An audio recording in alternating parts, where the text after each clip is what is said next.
Hello and welcome to the Man United agenda.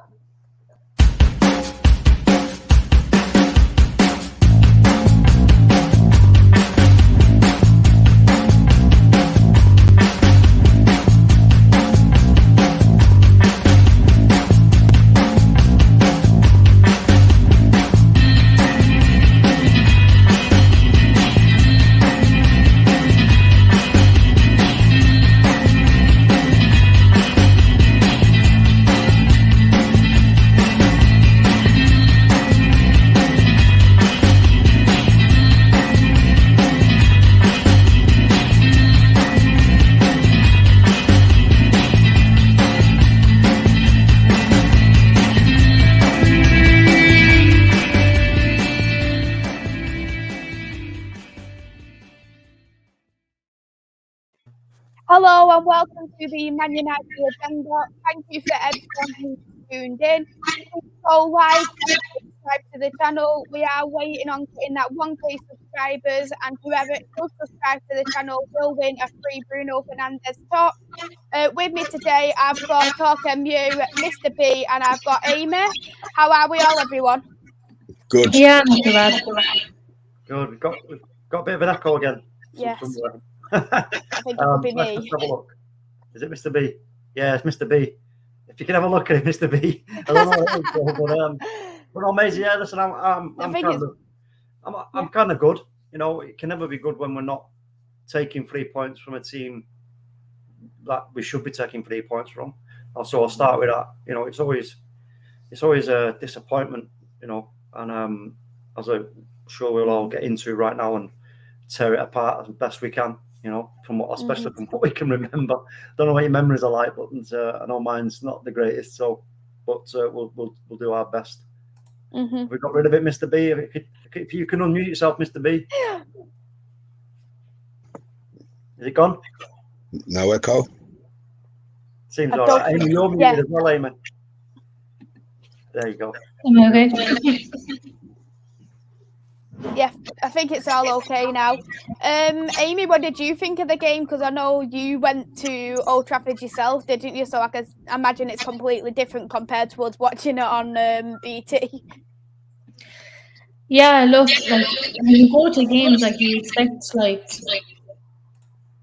you know, like I was at the Leeds game as well, first game of the season, and it was absolutely unbelievable. Like, you know, so I was expecting to be in the Villa game then and be like the same, but obviously it's not. Now the atmosphere is completely different, to be honest with you, because obviously I was sitting at home on Saturday watching the Everton game compared to what it was at the Villa game. Now both games we played not so great, but I feel like it's different playing at home than it is actually at the game, because you kind of get caught up in all the hype and everything like that at the actual game itself. So yeah, look, it's disappointing, like, you know, the last couple of games, but we move on. And Mr. B, what did you think of the game? Rubbish. I'll be honest, I wasn't happy. I didn't see the game live. I watched the rerun and everybody said we were pretty good in the first half. I was so excited about watching the second half, I can tell you. No, it wasn't a good watch. And knowing the result probably makes it a worse watch. But what can we do? I'm just waiting for you to score them the scores that I think they deserve this week. Yeah. So we've got this player ratings to do. Be doing it through Tearmaker. So I'll just get that up. Yep, here it is. So we'll start with you, Mr. B, considering you did think it was a rubbish game. What was you thinking on De Gea? What would you rate De Gea? I was giving him a 7. I thought he was one of the best players, to be honest. He did some good saves. You on mute, Mr. B.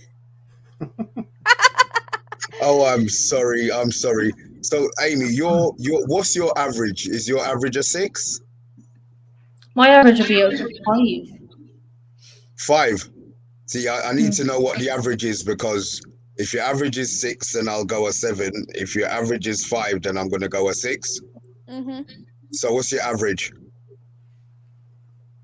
So you'd say probably just above par would be a 5, and I'd go 6 for an average. What would you say, Talk? 6.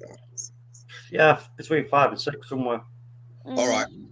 If I give it, I'm going to go with you then. De Gea a 7. I'll go with De Gea a 7. Amy and Talk, are you thinking the same with De Gea a 7? I'm not. What are you thinking? Listen, I don't understand, right, why nobody is actually pointing their finger at David De Gea for that goal. Look at where it starts, right? Look where the ball's released to Townsend, right? Look at David De Gea. He's watching this unfold right before his eyes, right? Then Townsend pushes himself away, and it's quite clear that he's going to be going for the biggest target, which is to David De Gea's right hand side. He's not going to go for that small target to his left on that foot, on his right foot, right? He's going to try and put it across him, and David De Gea should know that.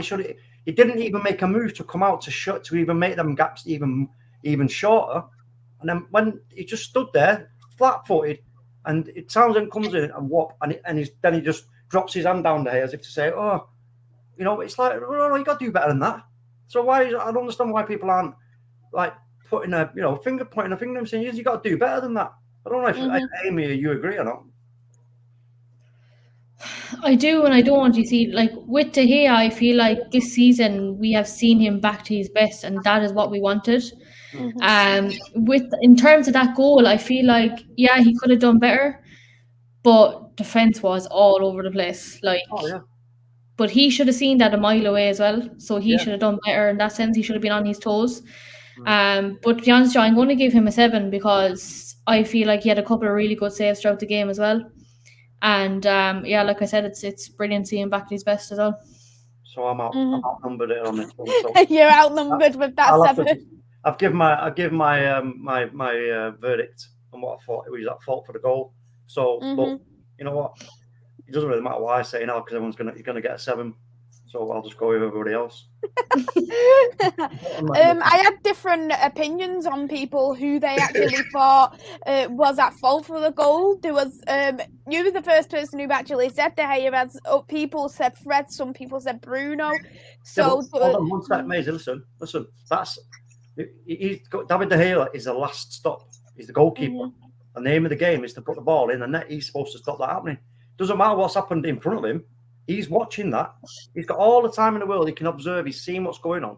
And like I said, as soon as he sees that ball squirt out to Andros Townsend making that run, he knows because he's pushing himself over to that side of the goal, Andros Townsend, he's got to. He got a 7. He got a 7. He's what? He got a 7. Leave it. He got a 7. He got a 7. He got a 7. Carry on.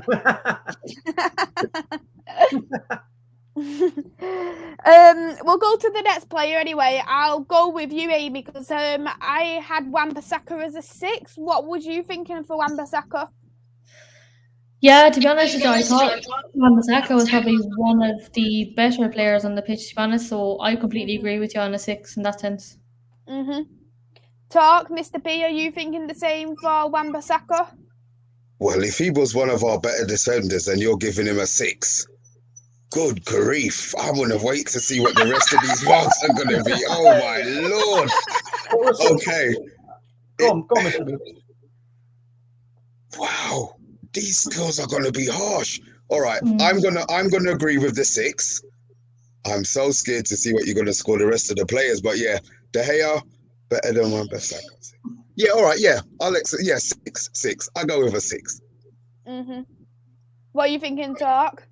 Yeah, definitely. I'll go with that because he was putting himself about, and that cross he made that he put in the first half was just, like I said on the watch along. I said you could have put it on toast. It was that good. You know what I mean? It was mint. It was absolutely mint, mate. And I just thought, I thought he was all right, but then obviously the second half of the game is a different story. So, but I'll go along with that. I'll go along with those scores.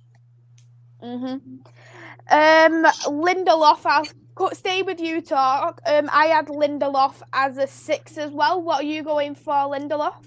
Yeah, I thought he had a decent game, to be honest with you. He's got, you know what, he can't half wall up that ball across field. Cross field passing is absolutely sensational. His positioning was pretty decent, apart from obviously a few choice moments. But overall, I think considering the lack of game time and everything else he's had, he's starting to grow on me. I'll say that. So I'll go with that. Yeah. Absolutely love Lindelof's balls. I think it's probably one of the best. What do you love? What do you love? It's all right. It's too late. I got the timing on that one. You've got to go plug in something now. Oh my God. If it's not balls, it's burgers. Oh God, Race. Look how red you made me. Oh dear. You made yourself red. We never said a word. Mr. B and Amy, what was you thinking for Lindelof? 6.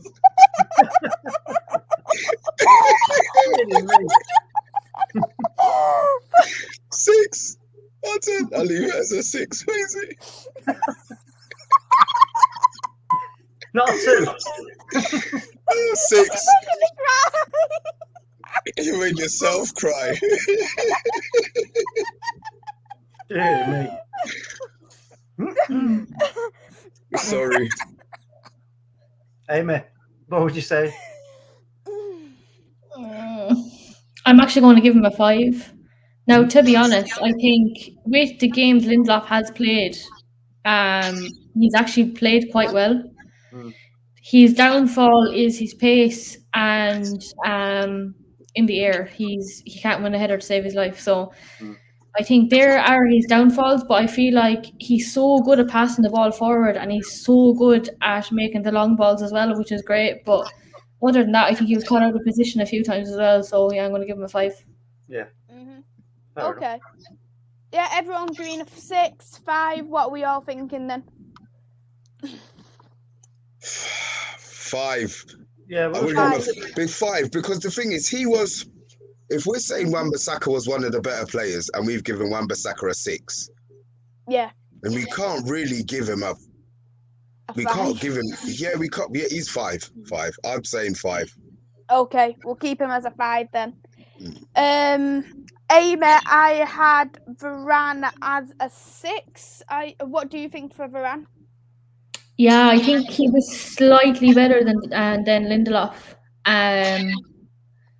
To be honest with you, I think Varane has a good game most games. He has small errors in him, but other than that, he's quite good, to be honest with you, so I'm giving him a 6 as well. Mr. Ian, what are you thinking for 6 for Varane? Yeah, definitely. I'll take a 6 for Varane. He was better than Lindelof. So yeah, he'll take a 6 from me. Yeah, margin. There were some parts of the game where he was, yard short and etc.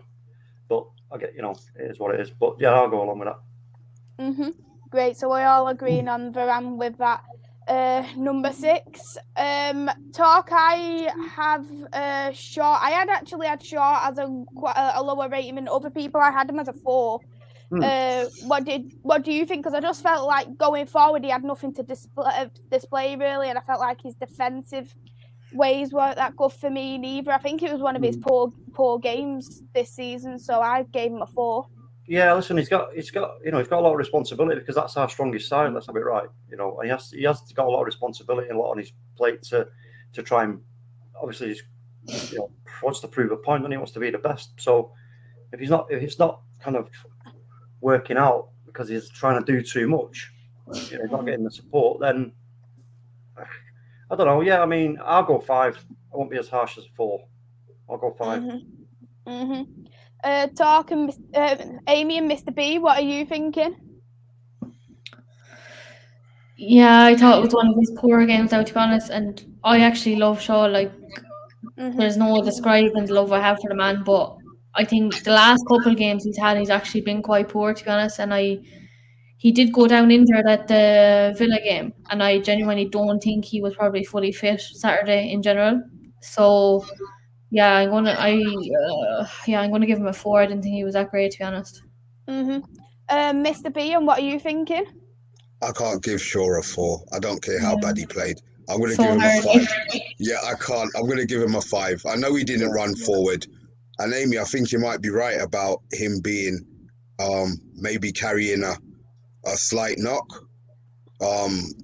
So yeah, he's gonna get a 5. I can't give Shaw a 4. Ever give Shaw a 4. Yeah, Amanda said the same as a 5, so we'll put him as that 5 as well. I just felt like with Lindelof, I just felt like he had that better game than Luke Shaw, and I couldn't rate them the same. That's why I did give him that 4, but especially if that's the majority, we'll go with that 5. I'll go through a couple of the comments here as well, because I know we've got a few here. Big up to Talk. Amanda said, looking forward to your show tonight, Maisie. You're always fair but firm. Big up as well to Solo. Amanda said, hi, Amen, Maisie, Talk, and Mr. B.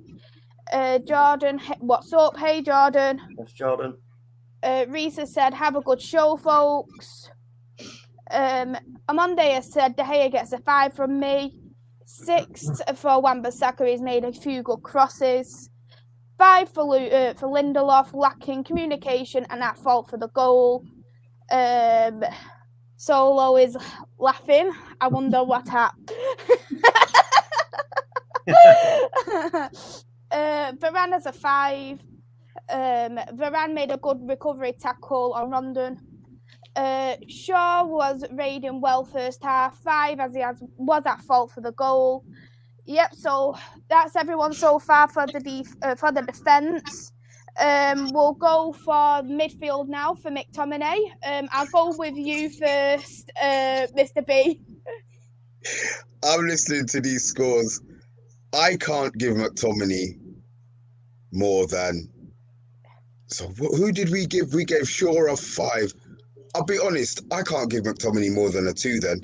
If Shaw got a 5, McTominay has to take a 2 from me. He hid the whole game. He did. Yeah, it's like we started the game with, you know what, I think it's harsh maybe, but I'm looking at what I gave Shaw, so my benchmark is going to be the mark. And I don't think McTominay did anything in the game. So, all right, I can't give him a 2. All right, I'll give him a 3. I'll give him a 3. Sorry, 2 means you just walked out onto the pitch and fell over. So I'll give him a 3. I had myself McTominay as a 4. Amy and Talk, what are you thinking for McTominay? Same. Well, you see what Monday's put there? That's exactly what I was going to say, because we've talked about it so many times with McTominay. The heart's there, the energy's there, but it's just he hasn't got the quality on the ball, to control the ball in the way that we need it to control it. But the first half he was putting himself about all over the shop. He was making it difficult for Everton. He was getting in tough, and so I was quite impressed, to be fair, with most of his first half play. But then obviously the second half everything dropped off. Yeah, kind of disappeared. So, but I will go with a 5. And Amy, what are you feeling? See, when I rate Fred and McTominay, I think McTominay was the better player. I think with McTominay is he's too afraid to step in for tackles as well, which is awful. Because obviously in his position, he's going to need to be intercepting a lot, because he needs to be cutting off that counter and everything. So I don't know, like, he's good. He's strong when he has the ball and he has the space and he bursts forward. That's about it, to be honest with you. But I don't know, it's hard, to be honest. He lacks that technical ability, in my opinion. And I think he might be, like I was saying this the other day, maybe if he was a year or 2 younger, send him out on loan to a foreign country, a more physical, technical league, see what he learns from that. But I think now, like, he's nearly 25, so I don't know if now is the time for him to be going out on loan. But I think with our coaching staff as well, he's not going to be learning that anytime soon. So I don't know, like, it breaks my heart because I love McTominay, but completely agree. Like, he works hard. You can tell he loves the club as well, but just not good enough, to be honest. Agreed. Are you thinking then a 5 as well as Talk on Monday? Okay. Yeah, we'll go for the majority vote then. McTominay there. Yeah, I'll stick with you, Amy. What was you thinking for Fred? I had him as a 4 as well, because I just felt like he was on a really bad game. Oh, that's harsh. I just can't deal with Fred anymore. Like, I just can't do it. Like, there's some parts of the game where he could have some really good passes, and you're like, where the hell is he pulling these passes from? Yeah. And then he's good at interception and cutting off play, but he gives the ball away, or he makes a stupid pass where they're literally 5 yards away and he puts it out over the line. Like, I don't understand him half the time. Like, he's there's no underestimating his work ethic. Like, no matter where the ball is, he's there, and he's there waiting for it. But in terms of actual footballing ability, like, I actually do worry for him. Like, I don't know. I'm going to give him a 3. Talk, Mr. B, what are you both thinking? For me, most of the first half, Fred, apart from I think it was twice he gave the ball away, and it was because he was just trying to do things too quick. But apart from that, in that first half, I was well impressed. I was like, Jesus, if we could get this out of Fred, because he was making himself available for the ball, he was going for the ball, some really great first touch passes. We kept trying to push it out wide. He was, in my opinion, I thought he was pretty decent in the first half. But again, second half, everything goes to you know what. But so for me, I'm gonna give him a 5. Mr. B. Oh man, I'm going to give him a 3, and I'm going to give no explanation. I'm just going to give him a 3. Okay. So we've got 2 4s, 2 3s from Monday and me, and 1 5 from Talk. So it's quite mixed at the moment. So we know it's definitely either a 3 or a 4. To the legendary goal, we are rating them based on the overall performance of the game on against Everton. Yeah, welcome legendary goal.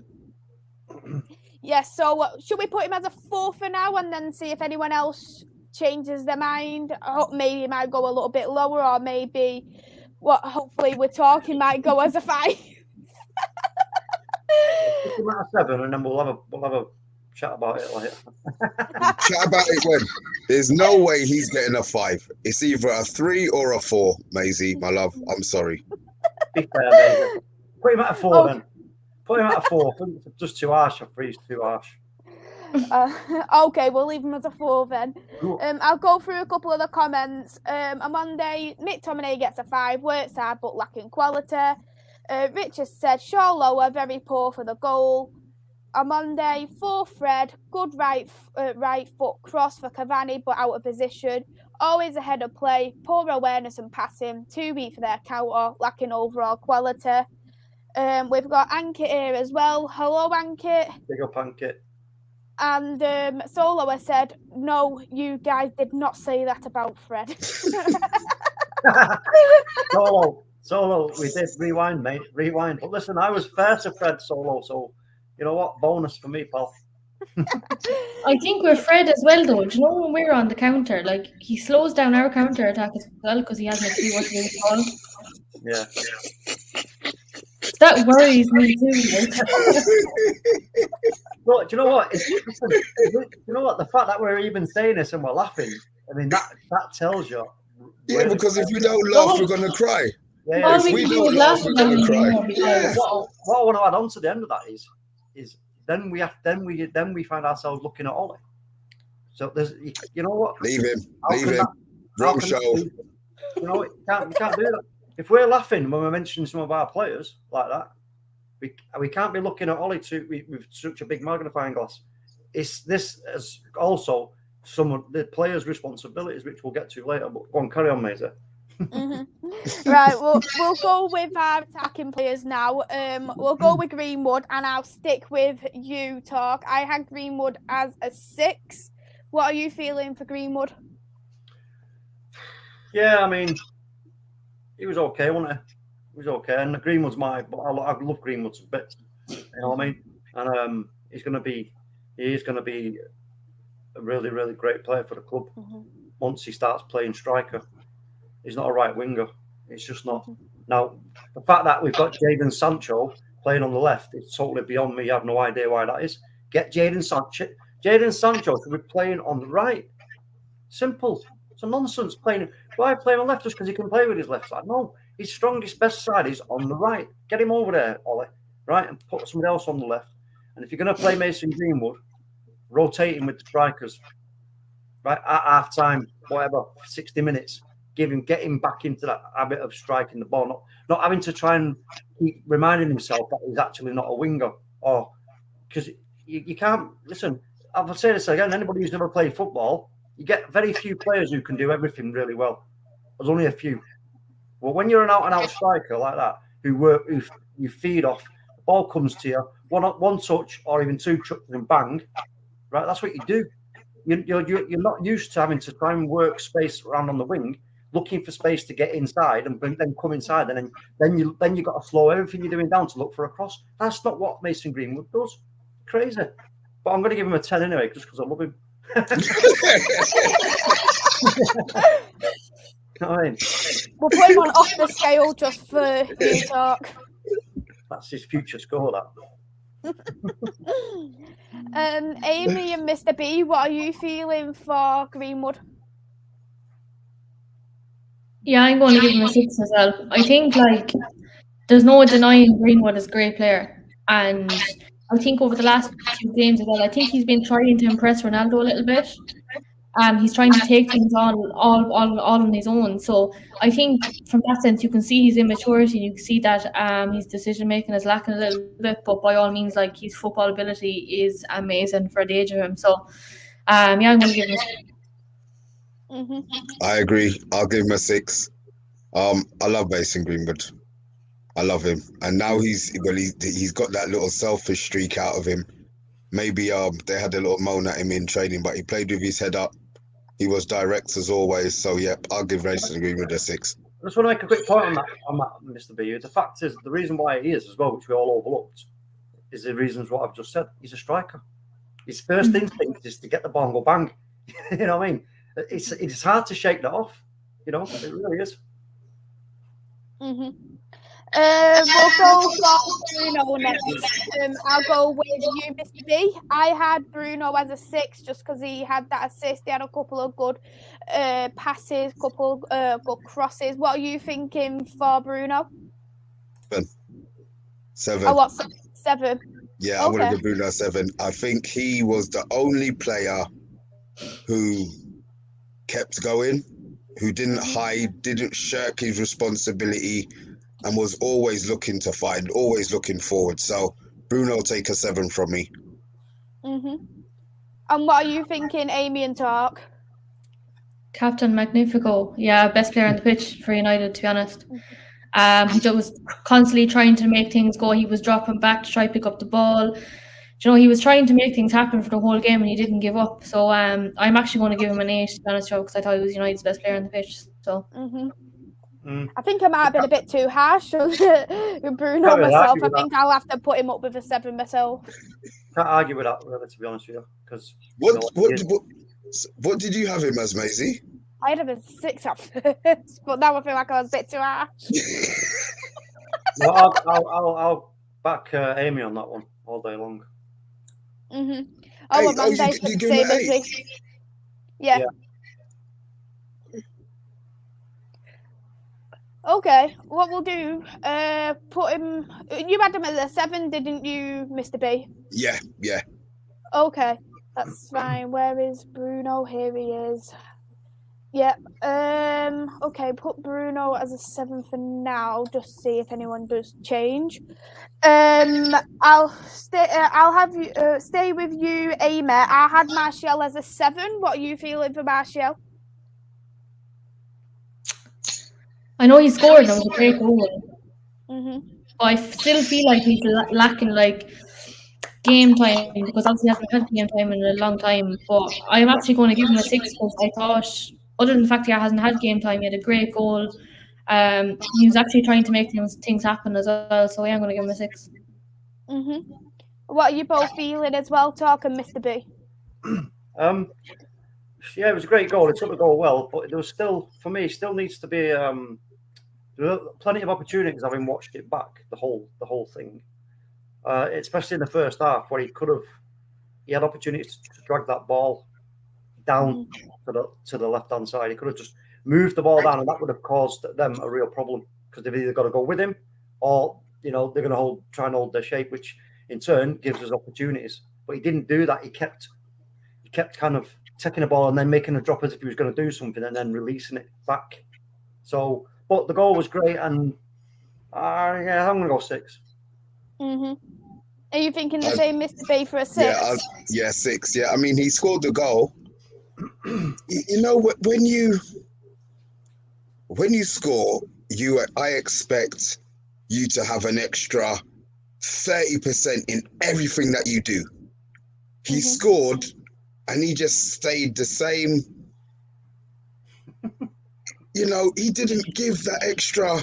It's like nothing gives him a push. It's like you need to put a rocket under him to get him going. Like, yeah, I want to see him. I don't know if it's going to take a foul in the first minute or whatever, but he scored, and it was just like he didn't. I wanted him to push on, to look for another goal, but he just stayed. So yeah, it's a disappointing 6. You think as well that he'd be pushing for a place now as well, because he's fighting for a place ahead of Greenwood, Ronaldo, Rashford, Sancho. Like, Amy, do you know what? That's exactly the point. What you've just said. Yeah. He knows it ain't going to work for him. I think he knows he's going. He's going to go in January or in the summertime. There's no two ways about that. And for me, he's gone. I think, and he knows that himself. And I just think when he gets the game times, whatever game times he's going to get now, it's like, you know what? Yeah, okay. I'm still playing, but you can just see it's written all over him. It's written all over him. He's not, he's not that kind of that player that we saw in the early days, But this is what I mean. Like, this has been going on for the last 5 years. He'll pull out a half season and he'll be unbelievable and he'll be absolutely diabolical for the second half, or vice versa. And then because he's had such a good half season, everyone's like, "Oh, give him another chance, give him another chance." But this has constantly been happening every season. People keep overshadowing that because he's had maybe 3 or 4 good months in a season. He just needs to stay consistent. If he can stay consistent, we know how good he can be. Like, if he can stay consistent, then there'll be no issues. But I think it's time for him to move on, to be honest. Yeah. I agree. We'll go to the last starting 11 player, and I'll stay with you, Talk, for Cavani. I had Cavani as a 6. El Matador. Listen, Love Eder. the guy's just like he's a hungry wolf, Cavani. He's just a hungry wolf, and listen, he's a striker in the day. You can't expect him to do too much, like coming backwards. You know what I mean? He'll move about for you all day long and chase balls down. So he was trying, and you know what? The goal, the header, that chance. Look, you know what? Yeah, if the ball had been coming at a lower trajectory, then he may well have got more power on it. But it was such a difficult ball to try and get the power on, just because of the angle it was coming from and the pace it was coming at. So I don't blame him for that, to be honest with you. But yeah, I love Cavani. He's just a beautiful bastard, and he's going to get an 8 from me. I agree completely of what Amanda said there. He's had nice off-ball movement and link-up play. It was such a shame he didn't have that goal, to be honest. What do you feel needs to be? I'll give him a 7. I love Cavani. I love everything about him as a striker. The fact that Ronaldo didn't start, I wasn't overly upset, just because I think they're two. If you want to press a team, you need Cavani to start. And maybe Oli thought that he needed a press. He needed to do the press. So Cavani playing, not an issue. He will take a good 7 from me. I agree, 7. I think he's an absolute workhorse. I absolutely love Cavani. If I could keep him forever, I could. But for the age of him, 34 years of age, and he runs around the pitch like that, he's unbelievable. Just absolutely incredible. It is absolutely amazing. I just love watching him play, and him being on the pitch just makes me happy. That's something right, though. That's something right. The reason why we lost that game is because we didn't put the right players on the pitch from the start. Simple as that. I agree completely. I'll go through the comments and then I'll do the last bit for the subs. Legendary B, but we put that comment. 6 for Mason, still developing as a player. He is a junior in the side and remains as a standout. Legend has said, surprised Van Beek did not have game time. Bruno was your best player on the day.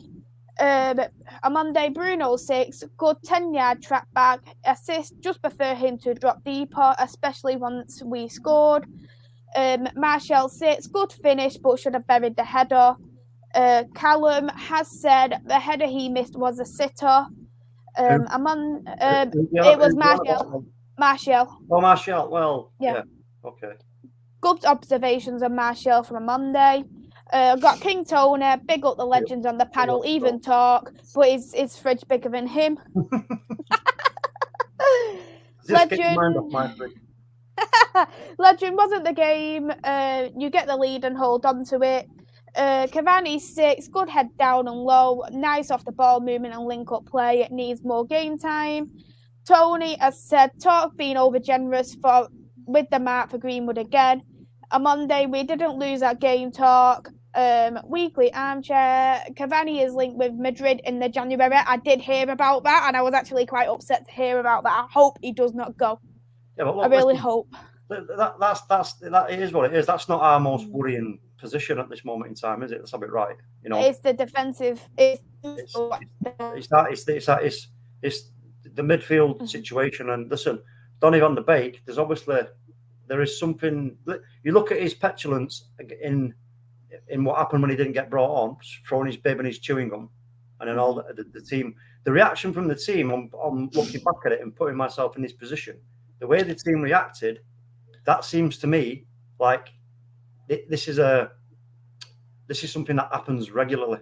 And this is what I was talking about in terms of training, right? Attitude and application. If Donny van de Beek is not doing it in training in terms of his attitude, this is why Ollie is not trusting him. It's as simple as that. I can't, for the other reason, I can't think why he's not going to be giving. And a player like Donny van de Beek, who really, on paper, for us, should be in that midfield and providing us with so much attacking ability, you know, control of the ball, use of the space, great passing, you know, great mind. It's all there. So what else could the reason be? It's got to be down to his attitude, surely. That's all I can really put my finger on with it. Monday has said, great show, top panel. I will go with the last. I had the subs all as the same. I had them all as a 6. What is everyone thinking for the subs? I'm going to shout. I think Pogba has been very underwhelming, maybe the last 2 or 3 games. So I'd probably give Pogba. I think I'd be harsh giving him a 4, so I'm going to give him a 5. And what about you, talking Mr. B? 5, 6s. What are you going to give for people? Mr. B, you're on mute. All 5s. With Pogba, I mean, listen, we've got one of the greatest midfielders in the world, right? And at the moment in world football, we know what he's like. The superlative for Pogba, we've said them all before, and this is what I don't understand about our lack of our inability to dictate the midfield in every game. Never mind at home, dictate the midfield, and you know we set the tempo. We change the tempo when we need to. We speed it up. We slow it down. We do what we need to do when we need to do it. Because obviously, when you're playing a game of football, it's not a constant, you know, like 100-mile-an-hour tempo, because it just doesn't work like that. You've got to pick your moments. You know, you pick your right moments to press. You pick your right moments not to press and to keep your shape, etc. So our inability to do that with the likes of Pogba, Bruno, it's baffling. But I'll give Pogba. I'll give them all. I'm going to give them all a 6. Yeah. All a 6. Okay, so I know what we'll do. We'll put Pogba as a 5 as as it was the average, and we'll do everyone else as the 6 as well. Did I have? Yeah. So we'll put. It was Ronaldo and it was Sancho as well, wasn't it? Who the subs were. So we'll put them on here. Last Sancho was quite good when he came on. He's so quick on his feet. I just wish he played on the right. I think he did play really well, Sancho. Do you agree though that he needs to do a bit? You know what? There was one moment in the game where he actually skinned. You know, when he skinned the player, he puts the ball past him and runs. That's what you want to see Jadon Sancho doing. He needs to start doing that more. Mm-hmm. He doesn't do it often enough. When he's come on, he received the ball, then it's like he's hesitant, and players get near him, and then he'll do a little bit of a shimmy, and then he'll pass it back and then make a move forward, which inevitably always ends up into nothing. But you just want to see him when he receives the ball first time, go make a decision. Go. If the ball comes off them and it goes out for a throw-in, so what? But just at least just keep doing it, just keep trying it. But again, I agree, it's got to be on the right-hand side, not the left. Mm-hmm. Yeah, so this is all the player ratings for the game versus Everton on Saturday. Overall, quite disappointing as the majority were 5s and 6s. Hopefully now there is that international break, we'll have that little bit of a charge up for the players, and they will hopefully come back a lot more refreshed for, I think, the next game, Premier League game, is against Leicester. So we definitely do need to put our boots on against Leicester because we do know how dangerous they can be. I don't think Leicester's our. I think the Leicester game is probably the easiest. To be fair, obviously it's Liverpool, Man City. Out of the October, because there is obviously Liverpool there. There's Man City. I think we played Spurs as well in October. Yeah. So we do have quite a hard month as well as the Champions League football. Before we sign out, right? I just want to have a quick chinwag about. What is Ollie's fallback formation going to be when the heat is on him and he knows it's down to games? He's got like 3 games to save his job. What's he going to fall back on?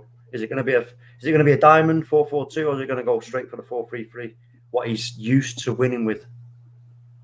What's going to be the best formation for what we've got right now on paper in that team? What do you say? Mm-hmm. I think it's a hard one, to be honest, because I know he said before the season started he wanted to play 4-3-3, but I don't know if he's confident enough to play it. Well, this is what I'm saying, Amy. Let's just put yourself in his shoes where it comes down to, he's like, right, okay, look, it's not working. We either keep dropping the 2 points and getting a draw, or at worst, we start dropping all 3 points, right? We don't do that great against Atalanta in both games, and then the heat's on him like severely, and he knows that himself. And then once it gets mentioned, look, Ollie, you're now talking, look, you've got a certain amount of games here. It's going to have to then, because he knows this has not worked. He's tried everything, every possible scenario he's tried, and it ain't worked. So his only fallback for me, his strongest suit and strongest hand is the 4-3-3. I think what's lacking with us is our lack of movement in midfield, which is why Bruno also has to keep tracking back. I feel like I've been having this conversation for the last year. But I feel like with the 4-3-3, if we had someone stronger holding, at least Pogba will have that bit of a free role in midfield, and Bruno can play a bit more forward as well. So I know it's hard because I feel like we don't have anyone strong enough to sit, even though I wish we had Matic at 28, lads. I actually really do. So do I. I dream it every single day, wishing we had Matic 5 years younger. But the thing here is for me, is we've got to start. Ollie needs to start looking at, like, listen, we've got, what's our strongest end of our team, front or back? And it's quite clearly the front. Edinson Cavani, Cristiano Ronaldo, Mason Greenwood, Jadon Sancho, Martial. They're all there. All that strength, they can put the ball in the net. We know they can all do that. So for me, this is what I think he's going to do. He's going to revert to this 4-3-3, and we're going to just put it on scene and say, look, you know what? And I said it today on a super chat on a channel, right? That's the moment when everything could actually all fit together for Ollie. That moment of realization, it's like, shit, okay, the heat's on, the pressure's on, I've got to make a decision. Let's just do it. We'll go 4-3-3. Wallop, he plays a game. We go out, we slap a team royal. And I mean, slap a team like 4-5-0. And he's like, whoa, okay. Next time we do it again. Then he realizes this is how it has to be. Because for me, you know what? You give our team that we've got there on paper in that setup 4-3-3. You give them that instruction. You're going at them every time you get the ball. We're at them. Go for them. Just go for the throw.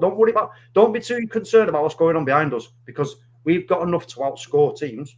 Listen, them boys will be so pumped up for that because they know that every time they get the ball, it's forward. It's the indecision in the midfield areas and between that and the wide positions, because Mason Greenwood is not a right winger. You're playing a right winger on the left wing. It's all to cock. It's all so unbalanced. Yeah. You know what? You only take a fart to blow it over. That's how unbalanced it is. You know what I mean? It's ridiculous. So a 4-3-3 will make us more solid, in my opinion.